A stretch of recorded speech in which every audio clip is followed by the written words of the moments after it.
On behalf of all our speakers and Museums Victoria, I'd like to begin by acknowledging the traditional owners of the lands where we work, create and are sharing our conversations today.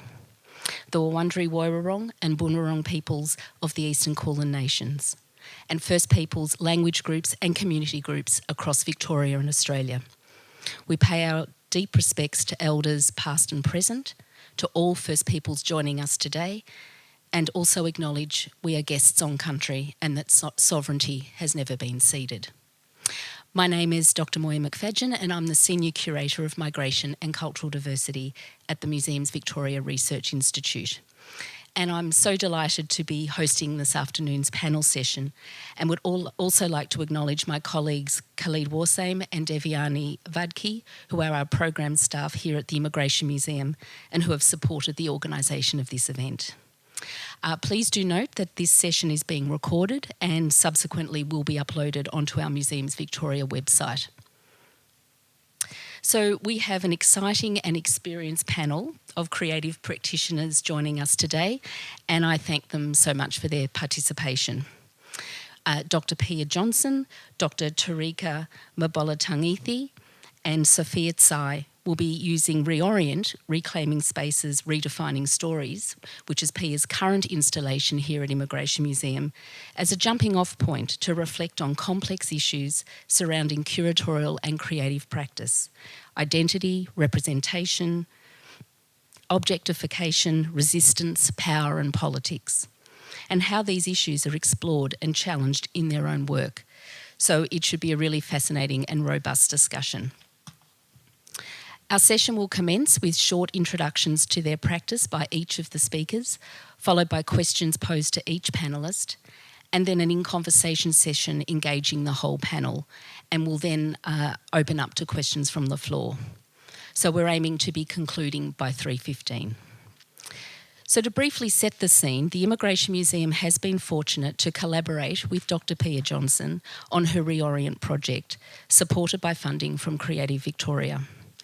As you will have observed, the Customs House is a neoclassical building constructed over 150 years ago on unceded Wurundjeri Woiwurrung lands.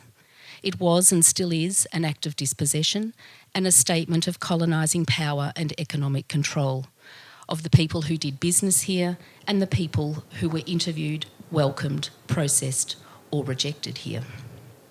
For over 25 years, these spaces of beauty and tension have provided a home for the joyful, sorrowful, hopeful and resilient stories of First Peoples, migrants and their descendants. In Re-Orient, Pia has taken the Customs House as her palette on which to assert herself and her cultural and gendered identities. Her self-portraits ask timely questions of this building and interrogate multiple layers of meaning, including colonisation, empire and white Australia. In some of the portraits, Pia incorporated migrant family photos and documents from the museum's own collection. And through careful selection and with permission, she has used them as aids to challenge these spaces. She invites us to see the people in the photos differently and consequently the Customs House itself. So these kinds of collaborations with creative practitioners enable the Immigration Museum to embrace challenging conversations and open itself up to examination of its architecture and its exhibitions, and also to cede the space to diverse storytellers and perspectives. So we feel very fortunate to have had Pia in the building. And also to now welcome two more generous creatives, also interrogating similar questions in Torika and Sophia.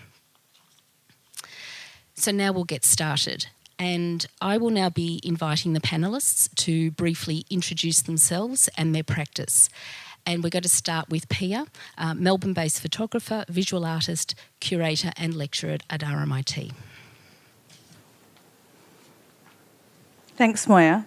Thanks everyone for coming. And I also want to acknowledge that I'm actually coming from Jara country today and reside there as much as I spend my time in Naarm as well. I started as a visual artist and creative writer and then moved into photography in my late 20s. And as Moya said, I have been fortunate enough here to collaborate with the museum and with Moya to create the series of images that you can see upstairs if you haven't been there yet in Re-Orient for the closing weekend. My practice has always looked at identity, transcultural identity, and specifically notions of belonging and otherness, whether that's been in textiles, installation, moving image, or photography. And I guess the main sort of mode of my photography more recently has been through self-portraiture and putting myself in the frame as a way of a really sort of safe activation of the gaze, but also a way of thinking about how our own individual sense of place and time and history can potentially create new ways of seeing the world, but also claiming and reclaiming spaces. So that is kind of part of my main practice, and I guess a really good introduction into what we'll be talking about more today. Thanks.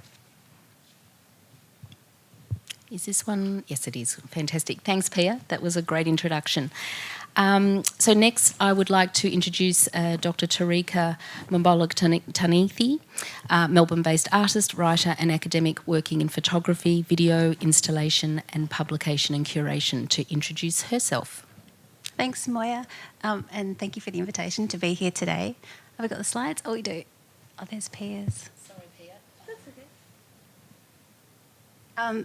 Yeah, so I guess like Pia, my practices, I've started as a sort of multidisciplinary artist working predominantly in lens-based photography and moving image.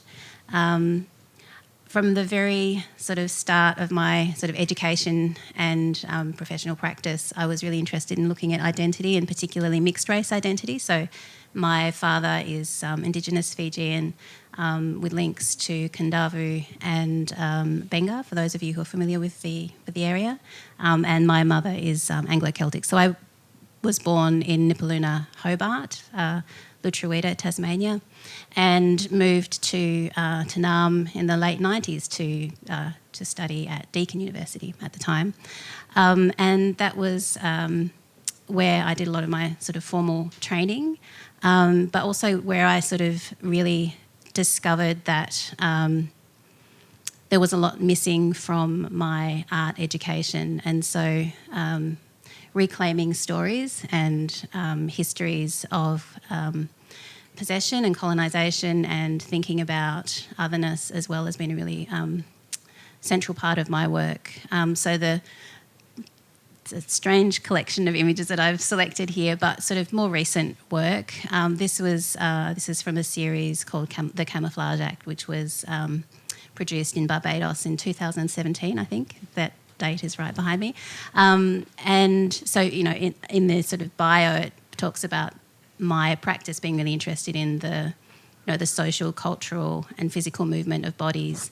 So a lot of my early work has also been around sort of military migration of Fijians working for private security companies and for international armies. And so the residency that these works were produced in, I was really interested in looking at the sort of the similarities of the experience of colonisation in the Caribbean and the Pacific and how that related in the, next slide, please.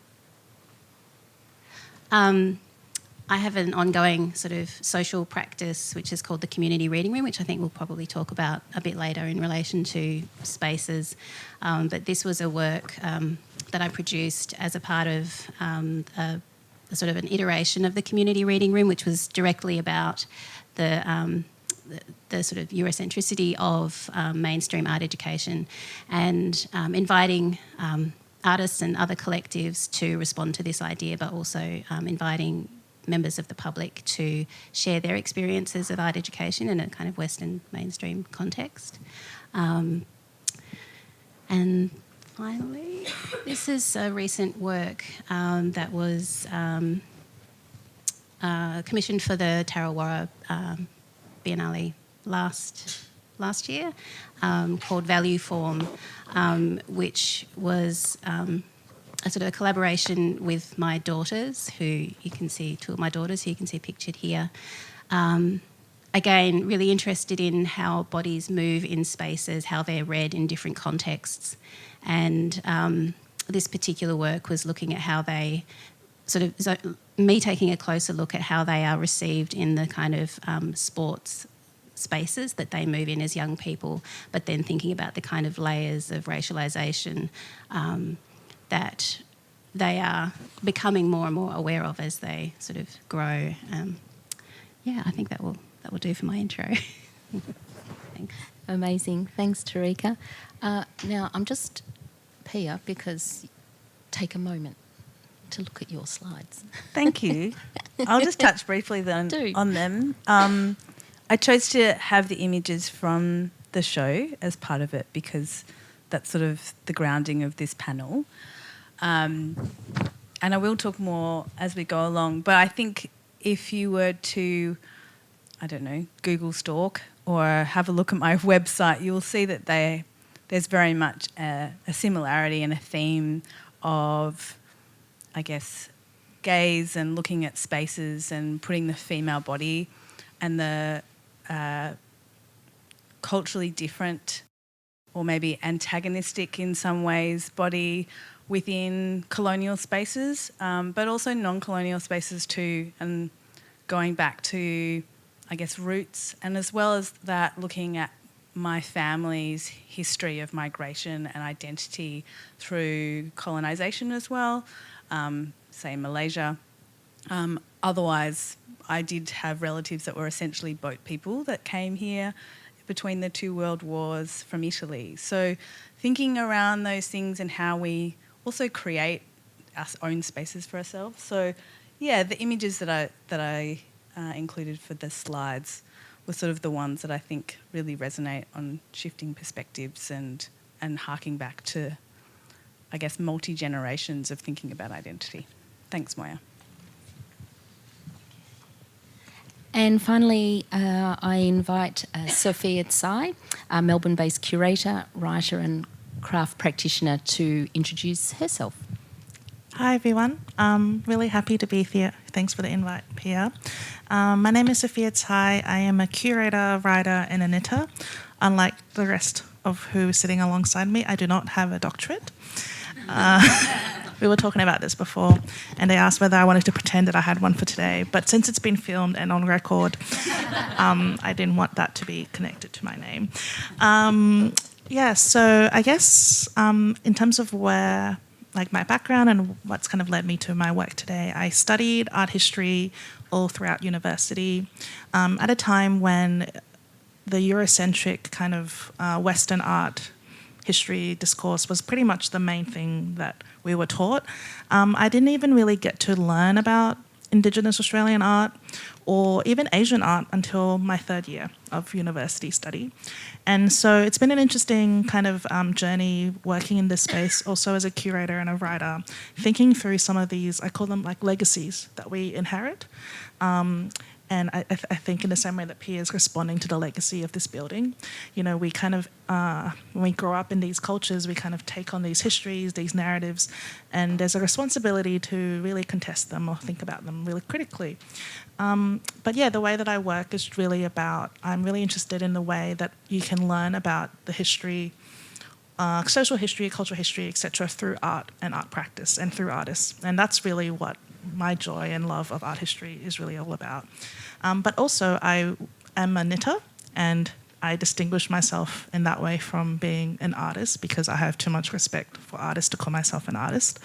But I wanted to show this work that I made during the pandemic lockdowns for a project that Diversity at Arts Australia was organising around at the time, the rise in anti-Asian racism that was happening around the world related to COVID. So I made a socially distanced sweater where the sleeves each measure more than 2 meters. Yeah, that's the right amount. Yeah, basically the distance that you're meant to be distancing from people. And then I wore it around my neighbourhood, and my partner photographed me. And then the work is the sweater, which gets shown as it is. Yes, I think so. But I also wanted just to briefly introduce you a bit to my curatorial work. So one of the ongoing projects I've been working on is called Disobedient Daughters.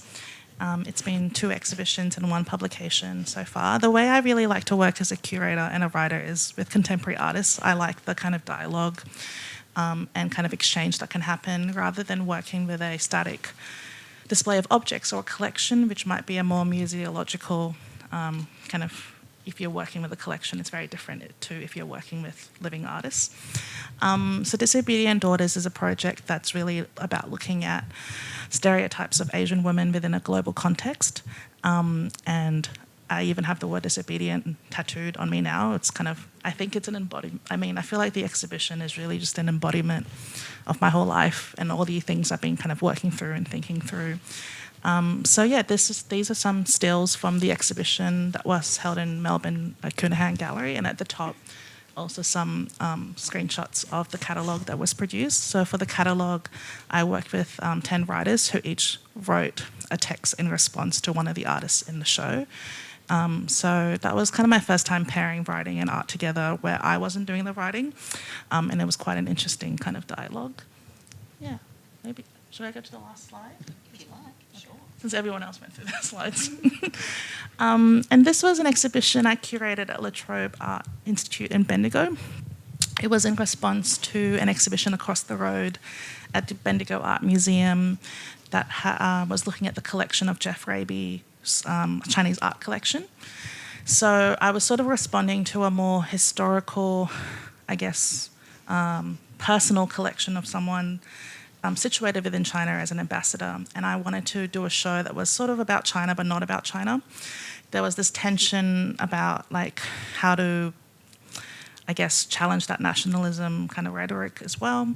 So I ended up doing a very personal show, which is called Personal Mythologies, and it was about storytelling and artistic practice and how all these artists who weren't actually, they weren't all Chinese artists.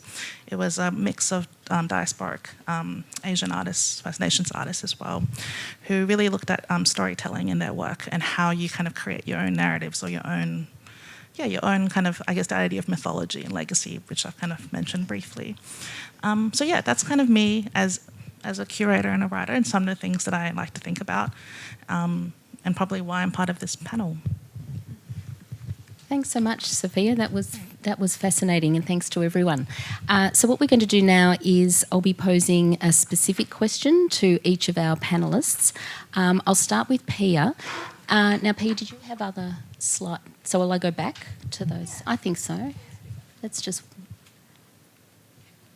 fly around the slideshow. Okay. That one good? Okay. So Pia, can you describe how this recent artist residency experience at the Immigration Museum enabled you to create the work of Re-Orient and its aims to shifting ideas of belonging within the building? I think the residency for me was a much longer form project than I had originally imagined.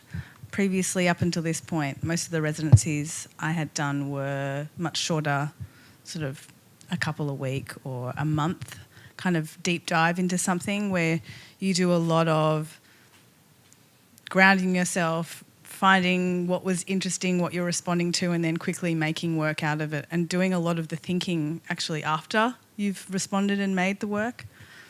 For this particular process, I was able to think while I was in the space, and through the generosity of both Creative Victoria but specifically Museums Victoria and Immigration Museum and all the staff actually at Immigration Museum, they were happy for me to play, to sit, to watch other people, lots of school kids go through,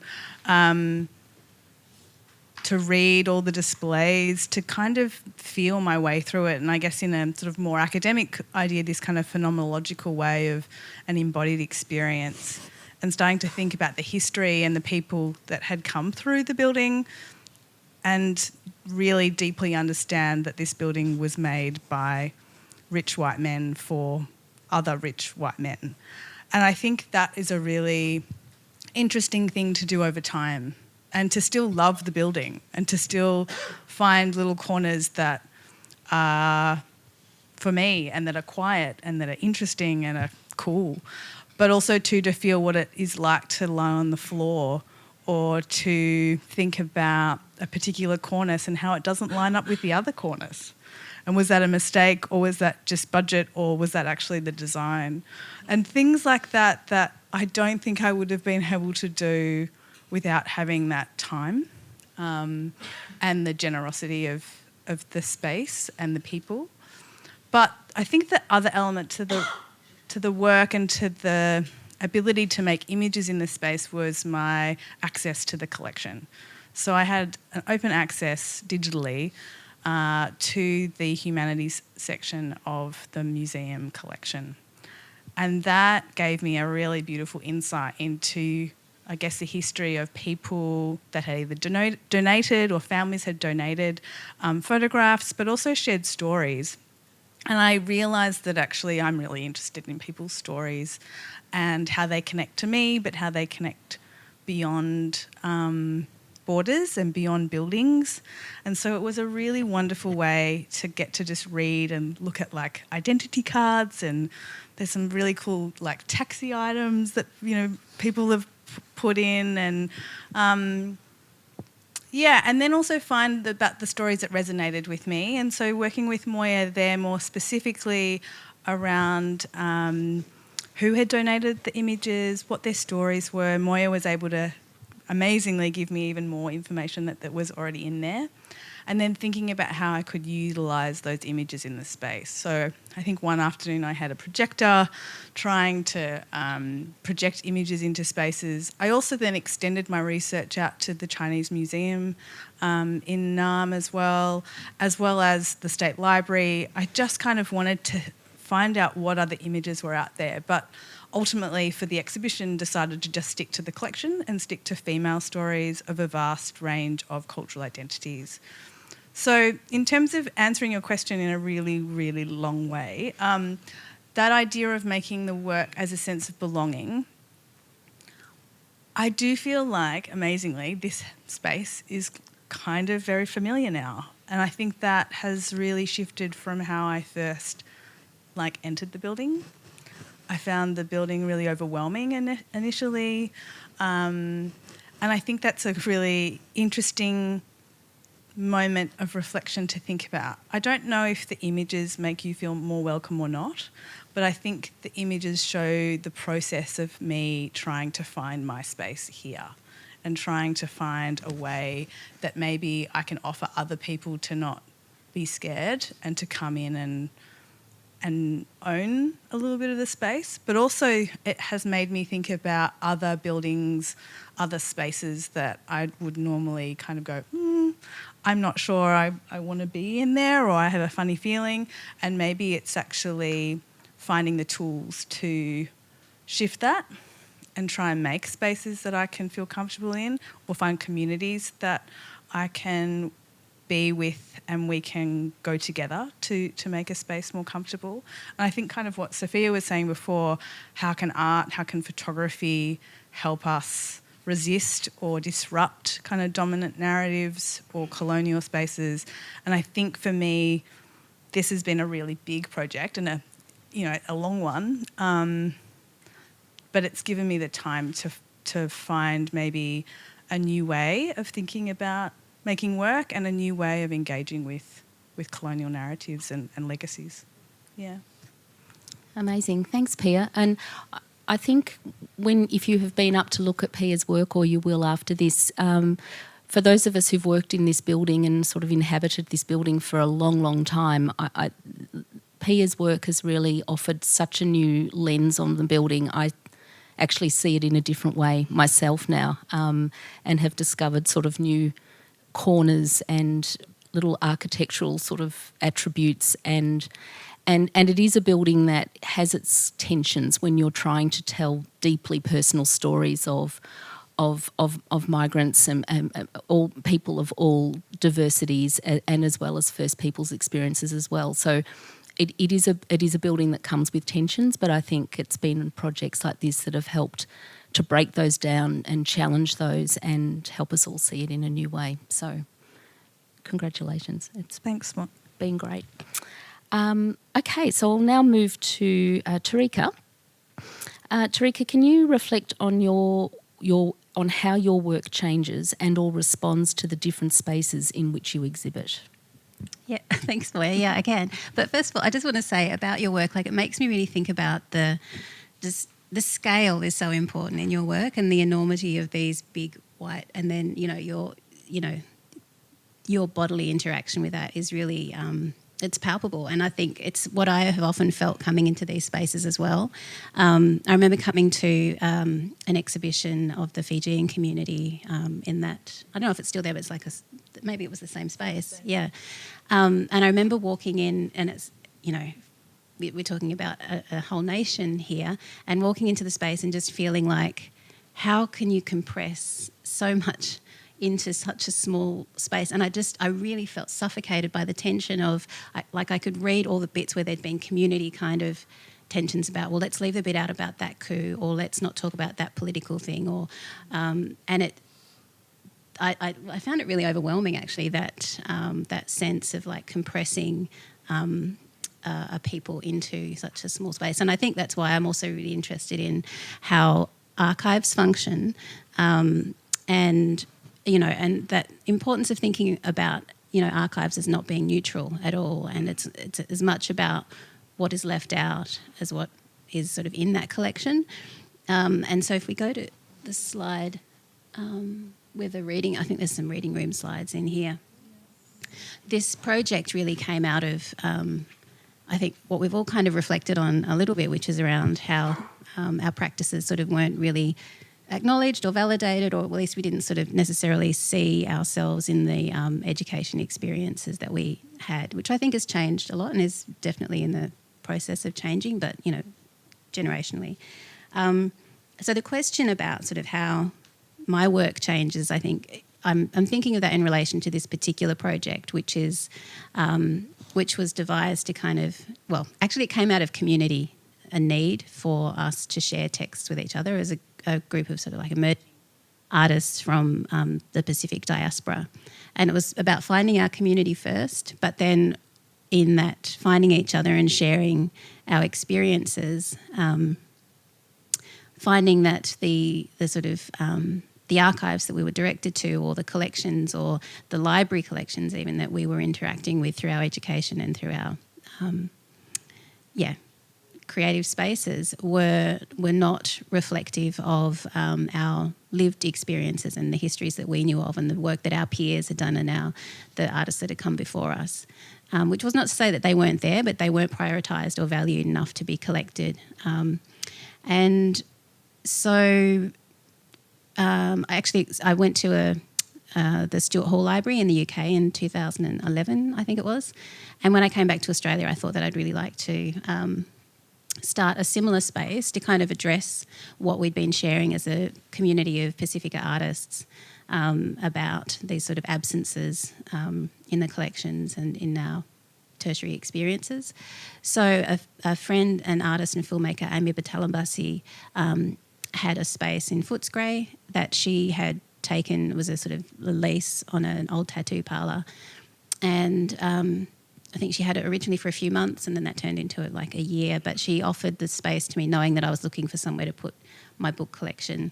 And so, actually, I don't have any images of the first iteration, which was in 2013. So it's been around for over 10 years now. But in reflecting on that, kind of the question about how it changes. So originally it was set up as a space just for us as artists coming together, and we had book clubs and meetings and, shared readings together. The public were also, of course, able to interact. And so it was just it really didn't have an agenda beyond just being a sharing space for people to kind of converse about the things that they wanted to. And from that, other art spaces sort of came and visited and thought, this is interesting, we'd like you to come and, would you be interested in putting it in our art space? So I went to Footscray Community Arts Centre, and then to Testing Grounds, which was this one in 2017, I think. And so each time the book collection sort of travels to a different space, obviously it's a different set of people who are interacting with the collection. often people will sit down and revisit and bring their own book to just sit in the space until the end of the residency, and then they'll come and collect them again. But over time, it's become a space for sort of programmed activities as well, so sort of like co-curated events and readings and yoga and, all sorts of things that the community who interact with the space want to do in that space. And then each time the previous iteration kind of informs the next one. So the collectives and the artists that I've worked with will come up with a new idea about how to respond to what just happened in that previous one. So it's been at the testing grounds, for those of you familiar with the original testing grounds, or one of the original testing ground spaces down behind the NGV. And that one I worked with this mob and Still Nomads, who you can see their event pictured here, which was a poetry reading. And so then Arts House, I think the next image might be from Arts House, which was later that year or the following year. And so working with the same collective with Still Nomads, the African Diaspora Writing and Poetry Collective. And so they, we worked together to have a series of zine-making activities and poetry readings. And so, each one sort of just evolves from the previous one. But, different communities, the people who came to the Arts House was very different to people who were just wandering around South Bank area. That was a lot of tourists, and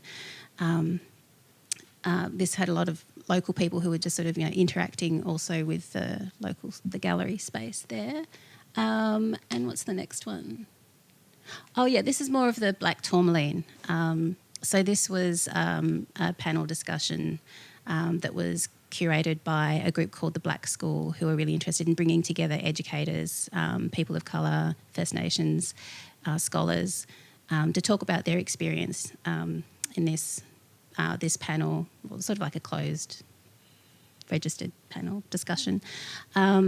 But to talk about all the ideas that had come up through that residency. So this was another one at Testing Grounds. So it's also been to Mildura, and it's at Marda at the moment. Sorry? Yeah, it was at Coonahan. Yeah, yep. And of course, I should talk about so the collection is it's just my personal collection. It's not neutral either. It's the things that I value. But it's, what I have been really careful about collecting are the sort of bits of exhibition ephemera from my friends who are Pacific curators and writers, because they're often the things that kind of fall between the cracks and are not collected in larger institutions. And it's also about not just collecting those but making them available again to the next generation of emerging artists, so that they don't kind of walk into an art making space and feel like they have to reinvent everything, or that that knowledges haven't existed before them that they can respond to or contradict or whatever they want to do, but just to not sort of walk into this sort of void of a very Eurocentric art history. I think that might do for me. That's great. Thanks, Torika. And I was thinking, Pia earlier mentioned sort of how she tries to work beyond the archive and how she interprets works and brings new meanings and just tries to discover new meanings, say through photographic archives. And you've actually talked of body as archive and how you've, haven't you? Me? Yeah. Yeah. Yeah, good. Yes. Oh no, wrong artist. Wrong. Huh? No, Torika. Yeah. So I was just extrapolating on this notion of challenging archives, and your really interesting notion of body as archive, and sort of challenging those really traditional views of what an archive is and those sort of standard meanings of archives, and how you try and bring new forms of sort of cultural knowledge and get that respect for cultural knowledge in other ways of how one might define an archive, if you like. Yeah. Would you like to reflect on that a little? Yeah, I think that's been something that probably all of us have struggled with in our art practice, education practice. Perhaps, I feel like that era that sort of came out of was where identity art was really considered, you know, less than, or not really art actually, like to talk about politics and real world things was not, you know, I remember my honours supervisor telling me that I was doing art therapy, which is fine, but he was missing the point of all the cultural theory that I was looking at. And so, it's that it's a revaluing of other knowledges that are embodied and other ways of knowing and being, I think, is what I'm interested in. Exactly, thank you. Sophia, question for you. So your curatorial practice is very much about relationship building with artists both in and outside your immediate community. How do you negotiate the potential power dynamic in this space and support the challenging of historical biases? It's a big job, isn't it? Small question. Yeah. I mean, it's funny because I wrote my own question, so it's like I'm interrogating myself. I think I spoke of it a little bit in my introduction, which is that, you know, one of the things about working as a contemporary curator rather than a curator with a kind of static display of objects or, you know, a collection in that sense, is that you're really working with living ideas as embodied by people, basically. So the kind of the relationship really becomes between you and the artist and that kind of dialogue that you have. So as a curator, I feel like I'm not even very curatorial in the sense that maybe we'll go to my slide from the La Trobe Art Institute, which is the last one, I think. I kind of like to give artists a lot of free rein in terms of what works they like to explore. I don't usually go to somebody and say, hey, I want this very specific work of yours from this very specific time in your life. I kind of more enter in a conversation based on some of the ideas that I think are interesting to kind of talk about through an exhibition, making context. So like this show, for example, as I said, I grappled with what it meant to kind of be invited to curate a show in response to a collection of Chinese art show across the road and what that kind of meant. And I really wanted it to be a show where I'm giving that voice back to the artists to kind of tell their stories.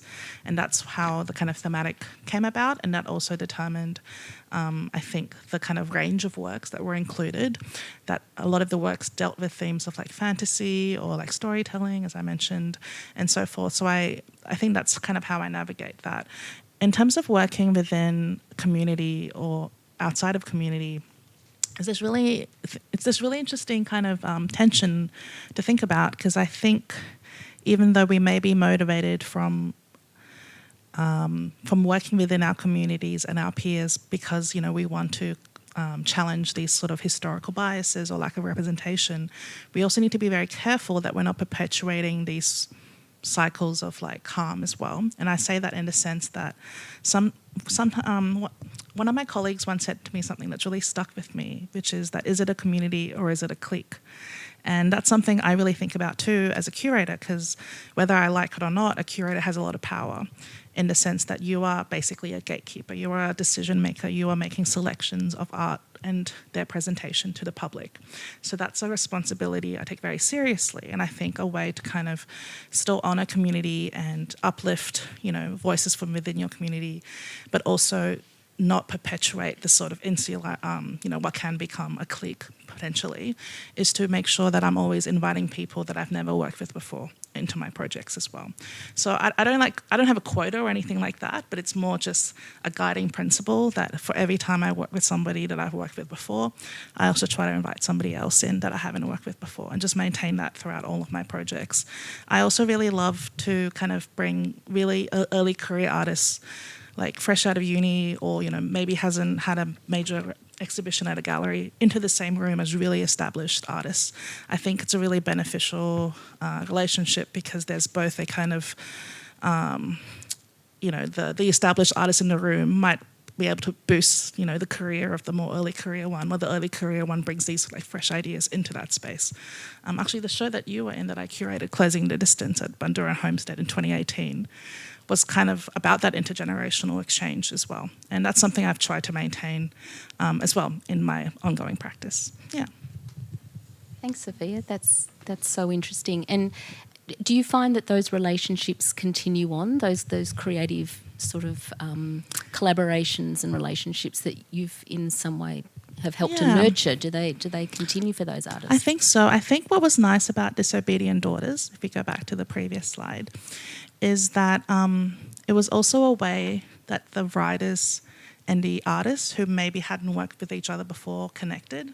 I had a very hands-off approach in the development of the writing, as in I just paired artists with writers, almost like, not speed dating, but you know that idea, like, you know, you match them up because you're like, oh, I think they have similar ideas they're interested in, so I'll match them together. I gave them each other's contact details and kind of let them have that dialogue and then develop the writing. So I was quite, I think, hands-off in that regard, and I think that also helped build a community within the artists and the writers with each other that I wasn't really part of, you know, and that's kind of what I wanted. I wanted to make it not about me, but make it about the works and the relationship between that. But yeah, I think what has been nice is like, it's nice to kind of rework with the same people and see how people's ideas have changed since the last time that you worked with them. That's been a really interesting insight. But yeah, I'm always also thinking about like, you know, bringing new people into spaces that I'm working in that I haven't worked with before. So it's a lot of things to think about at once. And this is how I end up with exhibitions. Like, I'm doing a fundraiser at my work at the moment at Bus Projects, and I realised that I'm really bad at saying no to people, which is how we ended up with 134 artworks. So that's the other side of it. But, you know, it's great because there's literally every single medium that you can think of is represented because, you know, everyone's in the room. Amazing. I take my hat off to you, Sophia. That's amazing. So now we're just going to move into a couple of questions for the whole panel. And if the panel doesn't mind, I might actually jump to question 2, the second one, because I feel like the first one we've done a bit of talking around some of this. So challenging question. It goes to the challenges and tensions involved in amplifying stereotypes in the work you create or curate, but without perpetuating those stereotypes. So how do all your practices, whether photography, videography, craft, curation, unpack, challenge, claim and reclaim identities, especially for audiences not from your cultural backgrounds? Who would like to leap in?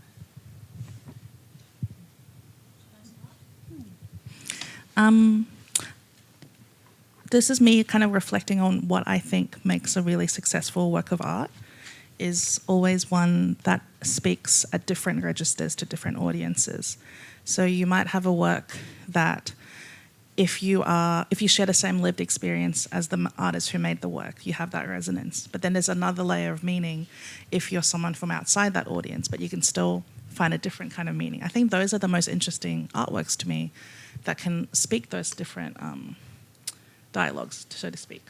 So, for example, if we were looking at Pia's show, you know, you might be somebody who has a relationship with this building, and you might look at those works really differently to somebody who, you know, comes from a migrant family and recognises the kind of storytelling aspect you're saying for that. So I think that's what makes works compelling in that sense. And that's sort of a way to, I think, challenge those stereotypes because you're kind of adding multitudes of meaning rather than just the one meaning, if that makes sense. I'm going to jump in there, and I think it's really interesting to think about that because essentially you're talking about access. And I think that's one of the big themes that I've started to really try and grapple with, especially in this show, but also moving into education and working as a lecturer. But also that weird tension as an artist from a specific cultural background that does lean into stereotypes. I did a work a number of years ago that looked at very kind of, in odd ways, similar ideas to Disobedient Daughters in terms of feminine Asian stereotypes, but I did it in a way where I was looking at costume and kind of cultural reverence, as well as really crass kind of, ideas of oriental beauty or exoticism, And I had to actually lean into the stereotype to then be able to play with the stereotype and subvert it. Because if you didn't know the stereotype, which I can't assume everyone does, it would have been a kind of a really weird way of entering the work. So sort of like playfully putting something there as a comment, but also then trying to find a new perspective into it. So I think that there is something worthwhile in understanding a stereotype, but also making sure that you have the agency over it rather than someone else telling you, oh, well, that's, clearly if you put in a Chinese fan and a cheongsam, that means you're, playing a stereotype, you're playing. But at the same time, that is actually part of my cultural heritage. When I was a kid for Chinese New Year, I was really proud of wearing my cheongsam and having my fan that was, given to me by my Chinese grandmother. So it's a really weird tension, I think, that you play with. And for this show, I got a costume designer, and we spent ages trying to work out what kind of costume that I could have for it. And in the end, we had a really gold, really lush, slightly kind of Asian, slightly Italian-looking costume, and we leaned into all the Francocozzo brocade, Hanfu sleeve, like all of the kind of things that we can identify but contemporize them, made them fun, a bit of LA kind of streetwear cool in there too, as a way to go, I'm going to nod to these things and I'm going to reference them because they're actually mine and I can own them, but I can also offer them up as a different way of thinking about how we can read them now in contemporary culture. It's interesting because seeing your works made me think about my sweater in a new way. I hadn't made that connection with the sleeves, the socially distanced sleeves being... Because even that pose, it's kind of like... the officials with the long sleeves. I hadn't made that visual connection until I saw your works upstairs, and I was like, oh, unintentionally, there's another layer of meaning now added to this work, which, but that's all I wanted to add, sorry. Thank you. But yeah, I think that's been something that's quite interesting, and also I think as the artist or as the curator or maker, you are reading things constantly and making decisions. But I think if you have the agency, if you are the one actually going, this is a decision, even if it's a unconscious one, and you can own it, then you can start shifting that rather than it being sort of given to you. Yeah. Yeah, I think of it as a provocation, really. It's like the artist's role to sort of, not always, but like it's their right to sort of say, this is the existing imagery. Are you okay with this? Like, is this actually how we see ourselves, and is this how we want to see each other? So I've often thought about that in relation to my own work around, working with black bodies and whether or not I'm just perpetuating, but in the same breath I'm wanting to deconstruct that. So, but I also think about audience and that question around like who's reading the work, and I like what you said about that, like multiple frequencies I think is really, really important because, often, as educators we have students who haven't been encouraged to use their first language in titling their work or put references into their culture into their work, and so they've that's my experience. I don't know if you've sort of come across this too, and so I think it's really important to encourage people that they don't have to sort of speak to who they perceive as a single a stereotype of the viewer of their work in an institution, but to think that they might actually be speaking to each other and other cultures. So my work is always embedded with like things that I know other Fijians will understand, but others will miss, and that's fine, and other people will have other readings, and that's what's important. Yeah, like my sweater work, it's actually a visual pun as well because it's called Safety Yellow Woman, so there's Safety Yellow being the hazard tape. It's like a very like entry-level pun. It's not very complex, but I'm just explaining. And then there's also Yellow Woman, which kind of is, the idea of being yellow, right? That's a kind of very racially charged kind of connotation. So that's the kind of visual and wordplay that I was trying to do in this work. But I think actually this work resonated a lot with people during COVID because we were all under restrictions and lockdown. But then there was the additional layer of meaning if you have a lived experience of experiencing anti-Asian racism, So, but I kind of like that. I like that depending on how I framed my statement around the work and what context I presented it in, the meaning could be very different for different people. I think on that work, I love that work, but also the materiality of it and the fact that it took labour to make and time to make, I think was also really interesting. And yes, everyone got to knitting maybe in COVID or like me pulling my hair out on lots of walks. But I think there is that tactility, that body embodiment that when you actually put it on and then walk around, that you understand in a suburban, inner city kind of area where there was a lot of really racist commentary to a lot of people. But by you wearing it, I also felt like there was something quite empowering about it, and knowing that it was this warm, really lovingly, beautifully knitted that also kind of, played with those stereotypes but subverted them at the same time. That's actually a good segue maybe back to the first question, really nicely, has set that up well, which is going to notions of embodiment and performative creative practices in institutional and architectural spaces. So the politics and power dynamics of space, if you like. So how does centering the body in the work you all create and curate challenge dominant narratives and tropes of cultural identity, objectification and fetishism? And we've already touched on that a little with, for example, with all your work, but would any of you like to expand on that a little more? Yeah, I'll jump in. I was posed a question a number of years ago about my cultural identity here in reference to my PhD work, which was I had spent a lot of my time looking at my Asian heritage and not my Italian. And it was a really interesting moment for me because I am always asked where am I from and where are you really from, or, those kind of questions. But they're quite complex in terms of reading superficially one's face and one's stature, and the coded dressing and those kind of things. And so I'm also not Chinese enough, I'm not Italian enough. It's a really, fascinating space. And I've been looking at these issues for a long time, well before kind of identity politics was okay, as I think Torika sort of mentioned, as a academic kind of pursuit. But the thing that really, what I found in terms of utilising my own face was that I realised that it had to be my experience, and ethically it had to be me in the picture.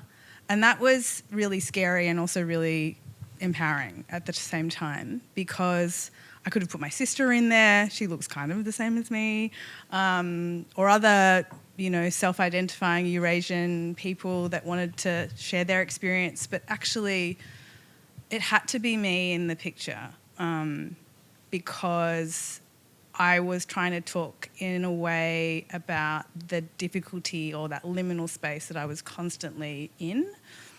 And so picking places like going to Singapore, which I feel like is so home, and I love the smells, and I get very fat because I love all the food, and it's also the home place of my maternal grandmother.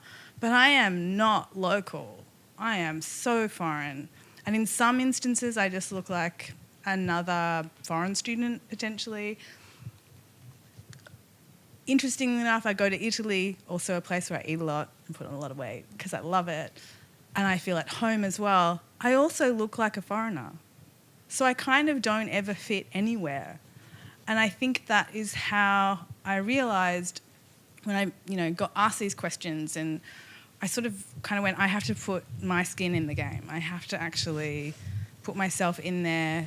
And yes, it may be all about me, but actually it speaks truer to doing this exact embodiment and the kind of performance making and understanding through putting my body in space or in an institution that is where the tension lies.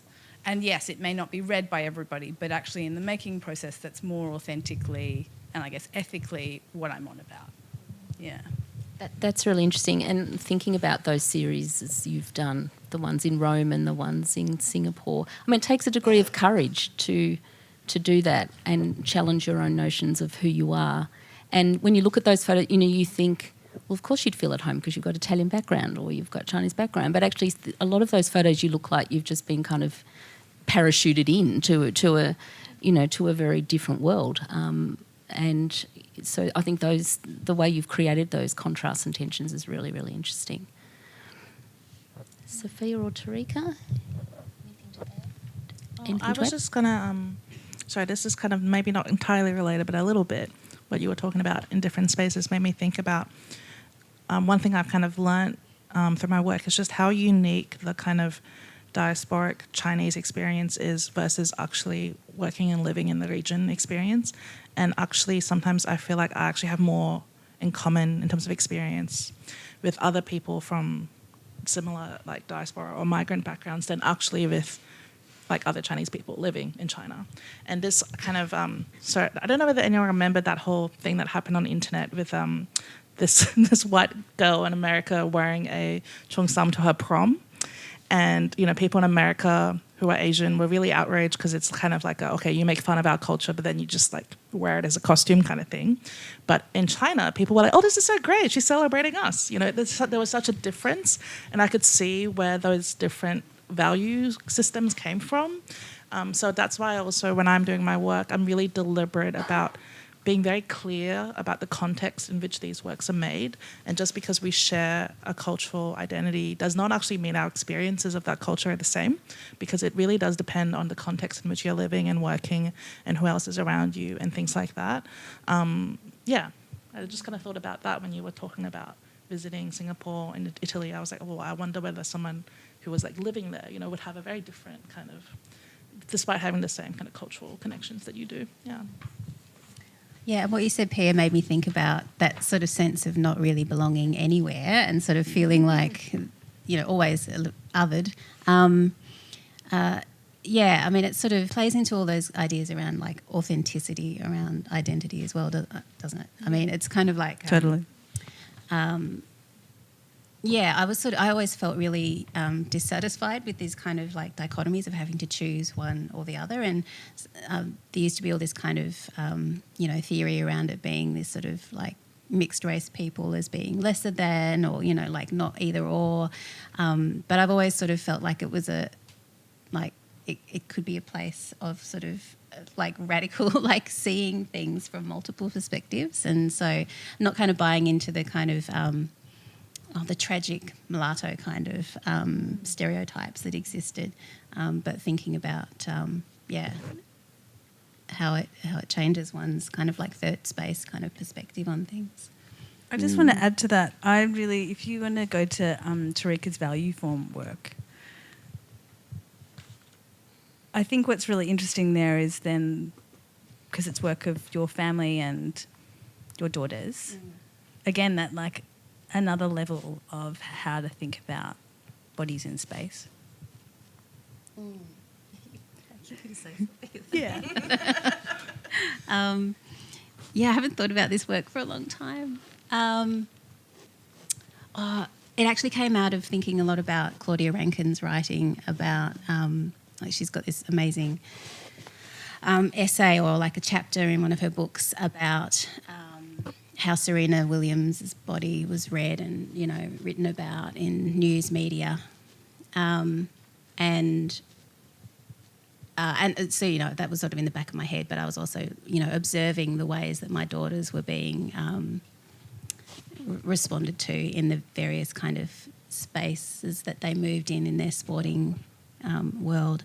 So they've been involved in all of this work as much as they want to or don't want, they have their agency in it, and if they do or don't want to be in it. There was a whole lot of other parts of this, which was sort of like looking at the biomechanics, and they wore like motion capture suits and stuff like that. So they were sort of learning alongside me as well, which is a lot of the work that I do actually, like whether it's me, so they were learning Fijian dance for this particular video through a woman who teaches Meke Fijian dance here in Naarm.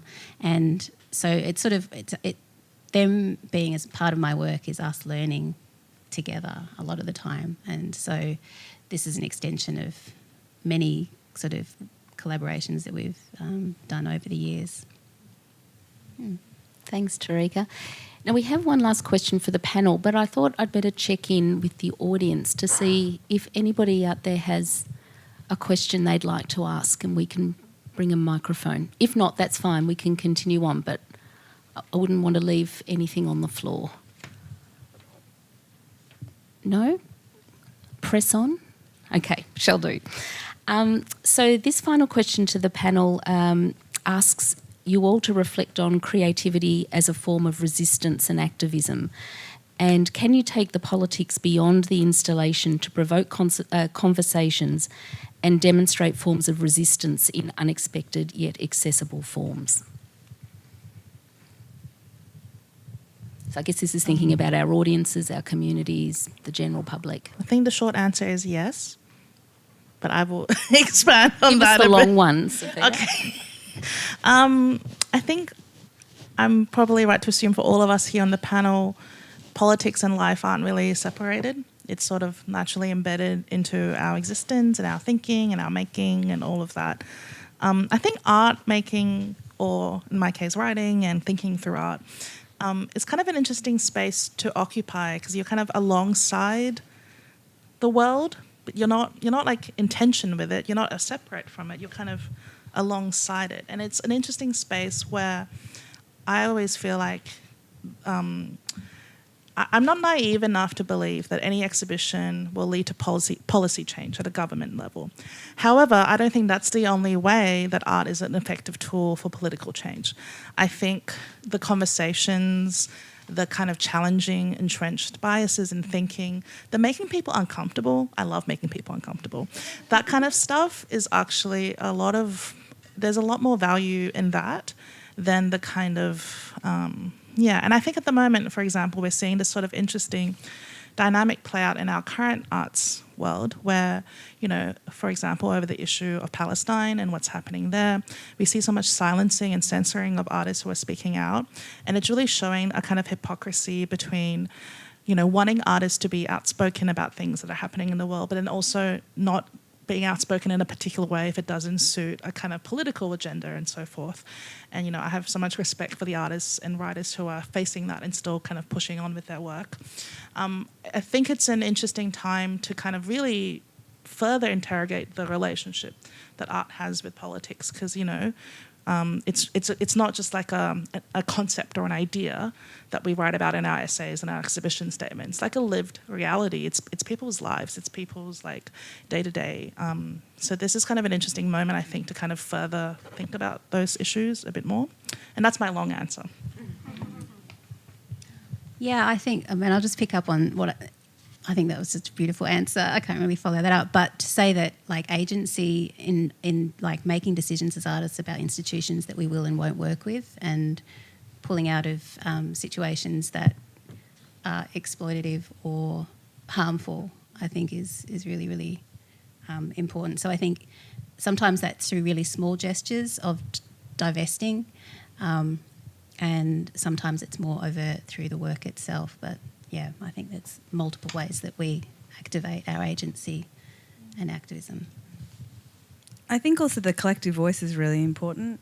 I think as artists, we individually have a real power and scope to talk about politics, to even just make way for other people and represent and shift vantage points and perspectives, but also collectively as artists we're supporting each other and holding each other in ways that we've kind of had to historically, but also I guess speak to larger concerns and political concerns together.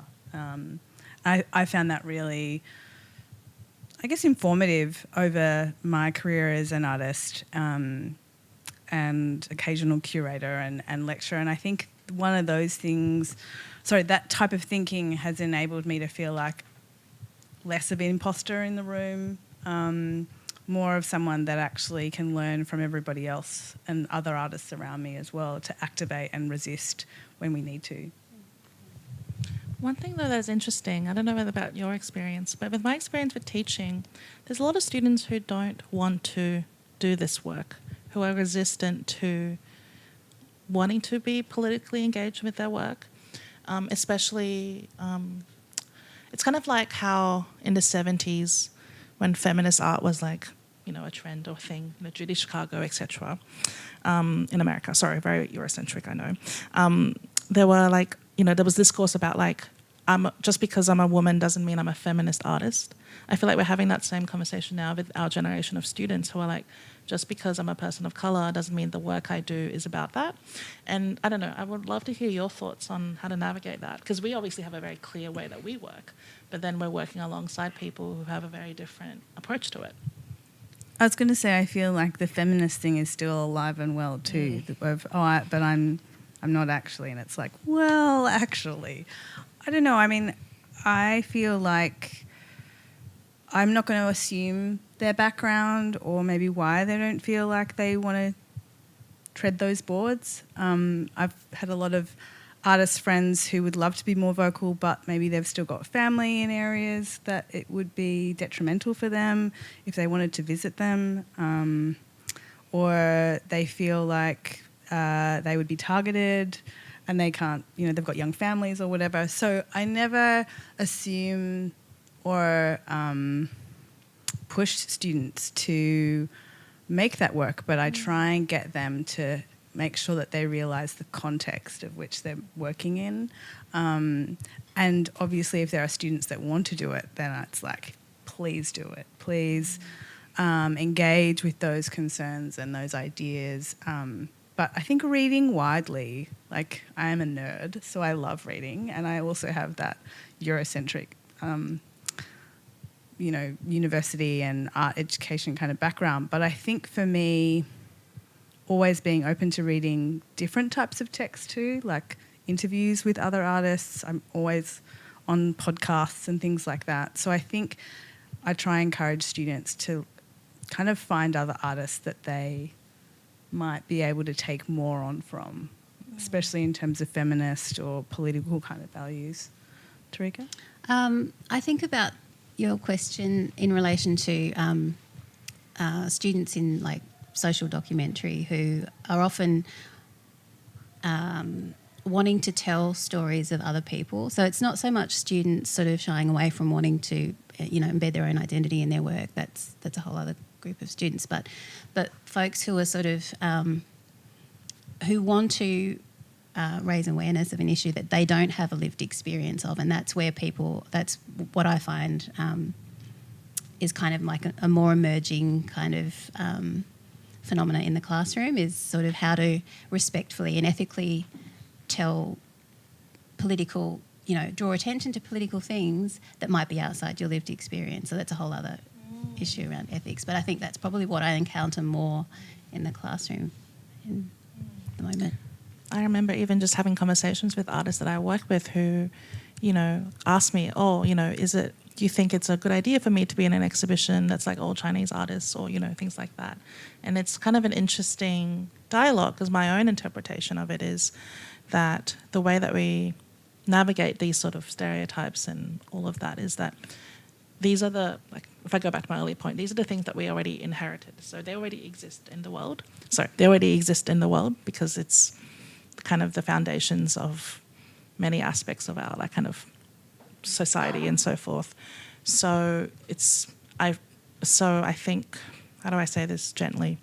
If you don't tackle it in your own work, somebody else may make that decision for you, and that's the only risk I think from that. But I also respect that people have very many different reasons why they choose not to engage with that in their work, related to safety, which is a huge thing, because the one thing we didn't really talk about is like how much labour this kind of work takes on you, the emotional toll it takes on you, being really vulnerable in a public setting. That's a big ask of anybody, but artists do it constantly, right, to kind of get these stories out. So yeah, that's the kind of tension, I think, between the two. Yeah. I want to say that there is one amazing reward, though, and it actually happened to me the other day. I was here just doing a publicity call, and there was a whole group of, I think there would have been like year 8 or year 9 students from quite diverse cultural backgrounds, all in school uniform, and they walked into the exhibition and they looked at the exhibition and they looked at me and went, "That's you, right?" And I went, "Yeah." I said, "Please enjoy, have a look. If you have any questions, ask me." And they were just like, "Wow, that's really cool. I didn't know you could do that." And I just thought, great. If I've inspired one young person in the world to be able to see themselves on a wall or even think that they could make work, the labour and the effort and the energy is like totally worth it. I think that sounds like a really awesome place to finish up. It's so important to acknowledge the work of our creatives in our communities, and what it takes, the courage it takes to put yourself out there. Any of us who are all putting ourselves out there all the time in the public sphere, which can be a scary place to be now more than ever. So it's so important that we have people like these 3 amazing creatives who are doing that all the time, and also for being here in our space at the Immigration Museum to enable us, to push us all the time to have these incredibly important conversations and bring that to all of the people who come here to the museum. So I would love you all to join with me in thanking Torika, Pia and Sophia for their time and their honesty and their openness in sharing their practice with us today.